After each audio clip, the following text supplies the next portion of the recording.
Welcome back to Private Club Radio. I'm your host, Denny Corby. This episode, we have an NCAA update with our friend Joe Trauger, CEO over at the NCAA, National Club Association. We learn about the NCAA's Champion Club Conference coming up November 13th. It is a one-day conference all about hosting an elite golf championship at your club. For the first time, the National Club Association is bringing together leaders from clubs that have hosted golf championships and connecting with clubs that want to host golf championships. So it's going to be a really fun day of collaboration, networking, and information sharing. We're going to hear from Colin Burns, Apogee Golf and former GM of Winged Foot Golf Club, Robbie Zalznick, former USGA Senior Director of Player Services, Kevin Bozada from Augusta National Golf Club, and Jeffrey Crafley, I think I butchered your name, I'm really sorry, from Congressional Country Club. And we learn a couple new words from Joe, including gigification and caddydom. Let's welcome CEO of the NCAA, Joe Trauger. Welcome back, Joe. Thanks for being on here. So what's new in the NCAA world? Well, thanks, Denny. It's always great to be with you. So we've got a lot of things happening at the National Club Association, and we're pretty excited about it. We just came off of having our board meeting up at the Country Club in Brookline on the 27th of September. And, you know, we're completing my first year as the CEO, playing that role and looking toward the future, looking a little bit backwards, seeing, you know, what's been working, what's not been working, and things we can improve, and really just during the board meeting kind of laid out a vision for the National Club Association, what we're going to be and how we're going to achieve our objectives. So it's been a lot of good, fun, exciting conversations, and we're just really looking forward to the next year as an organization. You know, we do have a couple of things that we're trying differently. Right off the bat, we have a new championship club conference that we're putting on November 13th. That is, we have some notable speakers that will be joining us. We have Colin Burns, who's of course the former GM of Winged Foot, host of a couple of U.S. Opens. We have Kevin Bozada, who's the clubhouse manager at Augusta National Golf Club. He's going to talk a little bit about the patron experience and service excellence. And we have Jeffrey Crafley with the Congressional Country Club. So obviously they've done a number of major tournaments, and we're looking forward to a great conversation. It's going to be held at Army Navy Country Club on November 13th. And that'll run from 10 a.m. until 4 p.m. With some social, sort of networking events and discussions afterwards. So that's exciting. That's a new launch event for the National Club Association. And really what we're trying to do is, as clubs consider whether they're going to host a championship, and it could be anything from the PGA Tour event, LPGA, Korn Ferry, Epson Tour, USGA, qualifiers, USGA, amateur events. Could be a state golf championship, things like that. There's a lot of things that go into those putting on those events, and a lot of things that board members need to consider as they decide whether or not they're going to, relinquish their club for a week or whatever period of time they need in order to hold those events. We get into some infrastructure changes and course design changes and things like that also board members need to consider. So what we thought would be a good idea is to get a group of folks together that have put on these events and talk about all of the things that go into hosting, an elite level golf tournament or championship, and have a discussion about it. And again, it's a launch event, so we're kind of excited ourselves to see how it goes. But I think it's going to be a good conversation. There have been other, meetings that are similar that have happened, as part of CMAA and other more informal, I think, formats. But this is, I think, what we're trying to do is create a dedicated forum to have those conversations and bring people together and talk about the, challenges and opportunities that holding these events have for clubs.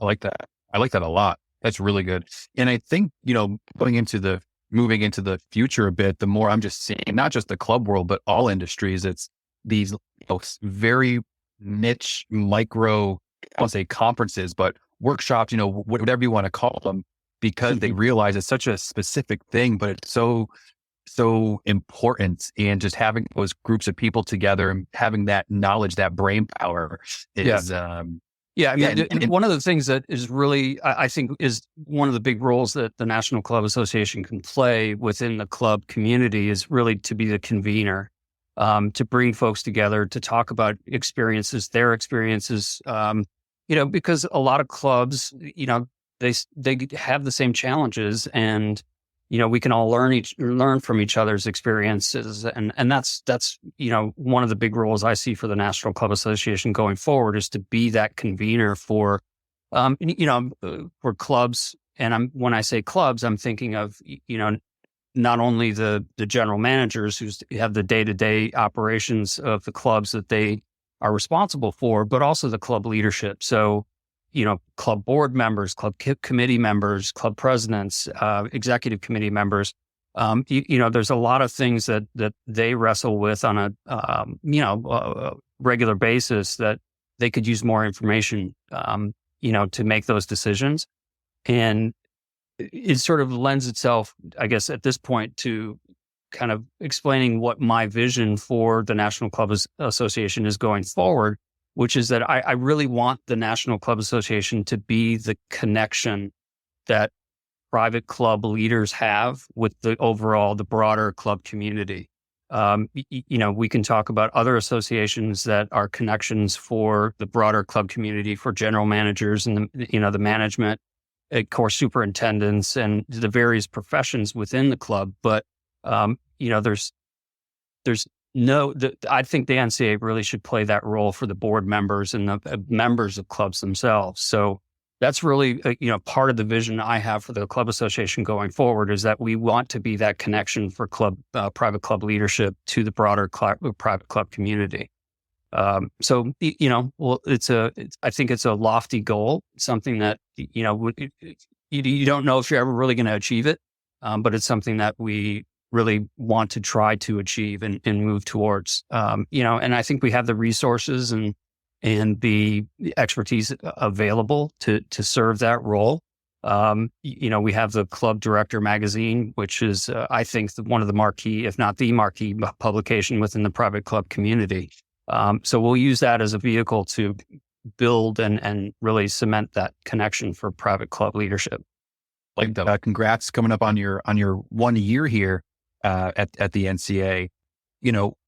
What do you think have been some of the biggest challenges and learning experiences? Can you maybe talk about that? Because I think that's pretty interesting, and I think hearing your point of view would be really insightful. Do you mean challenges as far as the new CEO or for the club community or both? I mean, to me, I kind of like giving you that openness, because challenges for me is different than challenges for you. So, I always think it's, hey, maybe what were some of your expectations? Were there any challenges that you did not even think about that you're like, this is a thing, or this is, harder than I thought, Sure. or this is maybe easier than I thought, or like, hey, this is like the big epiphany I had. It's been, almost 1 year. What's been the feedback? I think if there was a challenge I would point to, and I think, one of the things I talked to the board about is really trying to, it sort of goes back to my previous answer, or previous discussion, trying to cultivate that sense of National Club Association is that connection to the broader club community for private club leadership. Like I said, it's a lofty goal, and it's difficult to take something that's intangible and make it tangible.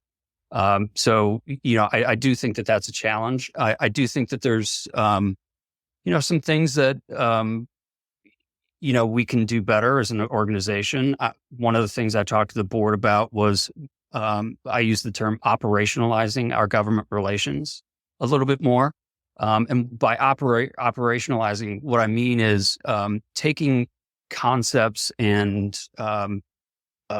issues that we face here in Washington whether it's legislative or regulatory, and really making a concerted effort to translate how that affects a private club and how private club board members need to understand these issues and absorb these issues, because they will eventually affect how the club is run, the financial position of the club potentially, and other issues. So I'll use an example, and this is really kind of the test case that we're using. The Department of Labor, I think it was about a month ago, released a proposed rule that would change the threshold for the minimum amount you have to pay an employee to consider them exempt from overtime. So right now, currently, the overtime threshold, again, that's the minimum amount of salary you have to pay an individual to be exempt from overtime, is a little over $35,000 a year. What the Department of Labor Wage and Hour Division is saying is that they want to increase that minimum threshold from $35,000 to at least $55,000 and potentially over $60,000. So, and they're not going to change the duties test or how they calculate commissions as they get as part of that overall threshold number, which is a whole nother bucket of issues for private clubs. But how do we take that information and translate it in such a way that a general manager or a club president who interacts with the National Club Association can share that information with the board, and also prompt a discussion about what that means for their individual club and what they need to do to prepare for any changes that are coming about? So what we've done is we've taken what is now a proposed rule, going through the comment period, that kind of thing. We've provided a kind of a one-page background on the issue. And then we've included some questions, things that club leaders need to think about in terms of the regulation and what potential impact it has on the club, and spur that conversation within the boardroom or within the management team, those types of things. So really operationalizing it. And then obviously, as an organization that interacts with the Department of Labor and Congress, we're hoping that individuals provide us the feedback that, hey, this is going to affect our clubs by effectively demoting 4 of our employees who were previously exempt, an hour, and put them in an hourly category where now we have to limit their hours and all of that kind of stuff in order to avoid paying overtime. That kind of information is important for us in the sense of making sure that the Department of Labor and the legislators understand the impact of these regulations or legislation on our business. So it's really kind of trying to create more of a two-way street, but the main focus is really trying to translate from an operational perspective what these things mean for club board members and club management going forward. And that's just scratching the surface. No, I know that's what a bump. 35 to 55 to 60. Yeah. Holy moly. Yeah. Yeah. And it's effectively, I mentioned it in context with the backgrounder, but it's effectively taking, a whole cadre of employees that were previously considered managers or, supervisors or, salaried professionals, and effectively demoting them and saying, you're no longer a professional. And simply because of, some numerical number that we're going to cut it off, you're demoted. Now you're an hourly employee. You have to track your hours. You have to check in. You have to check out. And, by virtue of that, we need to make sure that you're not getting overtime. So it really, I think, hampers the individual growth of employees, that clubs really want to foster. So it's it's a difficult issue, and one that I think clubs around the country are going to have to wrestle with. Yeah. And I've been put together the pieces. It's not just that financial aspect. It is the morale. It's that self-esteem. It's that, mentalness of the whole sort of, I don't want to say game, but, going into it and, having ownership and pride in who you work for and what you do. Wow. You're right. Just scratching the surface. Holy. Yeah. And it also affects, clubs do have a seasonal aspect to them. And, if an employee is, works a tremendous amount of hours during season, by effectively demoting them, that now means that they're going to earn less money, just by government fiat. And it's problematic. And we just need to be thoughtful about how we go forward, with implementing this in the club sector. We don't have a final rule yet. We probably won't see one until, I think, December, January at the earliest. The comment period ends on November 7th. And, but yeah, I mean, this is something that will happen. It's just a matter of time and timing. So yeah, I'm thinking December or January would be the earliest that we'd see a final regulation. And then you'd have probably a couple of months before it actually goes into effect. So come March, April, maybe May, we'll be having to implement these issues across the country. And that probably affects 24 budgets. Mm-hmm. I'm sure that affects, everything that people are doing now and getting ready for. I'm sure that puts a twist in the turn. What they call a nut in the road, or whatever people call. Exactly. Yeah. Now I'm a tiny bit dumb at this. I'm assuming possibly that would also affect benefits and health. Would this also affect those sort of things when you take somebody from a salary down to hourly? Does that affect things, or is that more statewide? And it could. I think that's really more situational and not something that we'd necessarily be able to say as a blanket statement. Yeah, I mean, it potentially could. We'll get into a situation where if somebody's near that cusp, say they're making 50,000 now, clubs might decide, okay, well, we'll just bump them up to 55 or 60 or whatever that number is in order to continue to call them, consider them exempt. But what do you do for folks that are at that lower level where you can't make that jump, very easily? So, yeah, I mean, there's, as you mentioned, there's some morale issues. There's going to be some, difficult conversations ahead for general managers and boards, and how they deal with this. So, our job, I think, from my perspective, is to help clubs anticipate these things and prepare them to, ask the right questions. Any other, I don't want to say issues, but topics that might affect, coming up at the end of 23 into 2024, that puts a little fork in the road. Are there any other topics that are kind of coming front of mind that should be aware of for 24? There are. We're anticipating a final rule on the independent contractor regulation from the Department of Labor as well. That really could be finalized, any day. And of course, that's an issue we've been wrestling with for years. And the difficulty in this is, yes, we can anticipate when these rules are going to come out and implementation and all of those kinds of things. But there's also a litigation aspect to these where, they very well could end up in litigation. I think that's almost 100% certainty for the independent contractor regulation. I think there's less than 100% on the overtime threshold, but I would anticipate there would be some litigation around it. And then that throws a monkey wrench into things too, in terms of implementation. And does it go into effect? Where does it go into effect? Are some states exempt from it because of a judicial order or some, so we just have to keep an eye on these things. And, we'll do our best to make sure that National Club Association members are aware.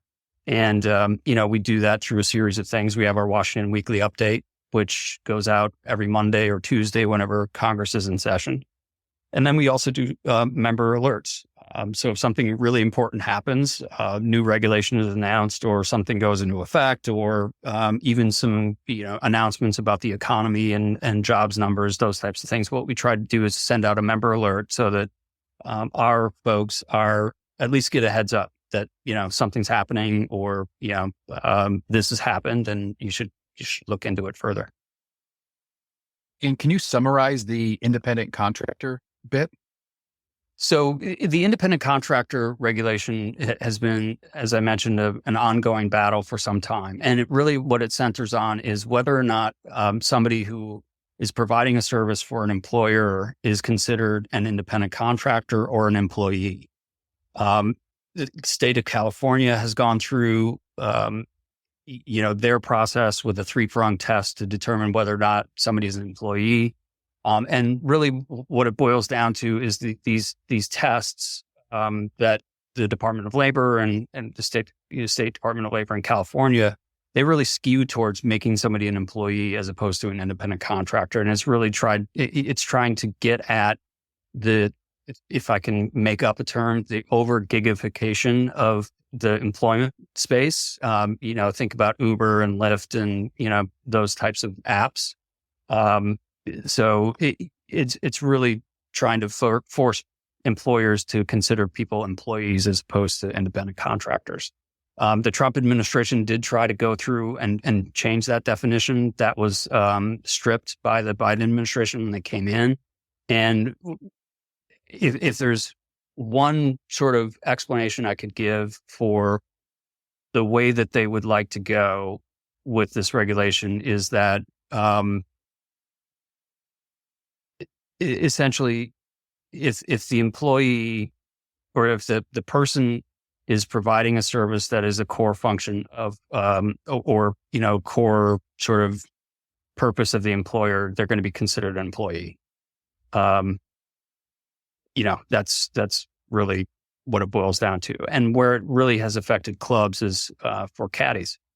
Caddies have historically been considered independent contractors, and by historically, I mean since the beginning of caddydom, in the early 20th century. And some clubs have brought them in-house and made them employees. Others continue to operate on an independent contractor basis, or they'll hire a third party that hires caddies and provides them to the club for their services. So there's different approaches that clubs can take, but the nut of it all is really based upon federal regulation through the Department of Labor. So, caddydom and gigification. This has been. Is caddydom an actual word, or did you just throw that one out there too? Well, I figured if I started with gigification, I could throw caddydom in.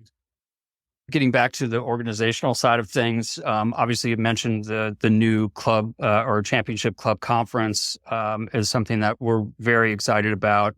We're also looking at other things that we're going to be doing differently as the National Club Association, really trying to engage private club leadership, so the boards, on a more regular, ongoing, sustainable basis. And we have some mechanisms that we're working in putting together to help us accomplish doing that. I think we're at a stage right now where we've I think done a good job in the last year or two of looking at what it is the National Club Association is, who we serve. And we're at that exciting stage where we're starting to launch new products and really trying to do that outreach and get folks engaged with our organization. Love it. All right, sir. Thank you so much for being on. You're going to be on a lot more in the future. Yes. And talk to you soon. Thanks great. for being on. Thanks, Danny. Hope you all enjoyed that episode. If you're interested in more about the NCAA, head on over to nationalclub.org, as well as to learn more information about their Champion Club Conference coming up. Until next time, get y'all on the flippity flip.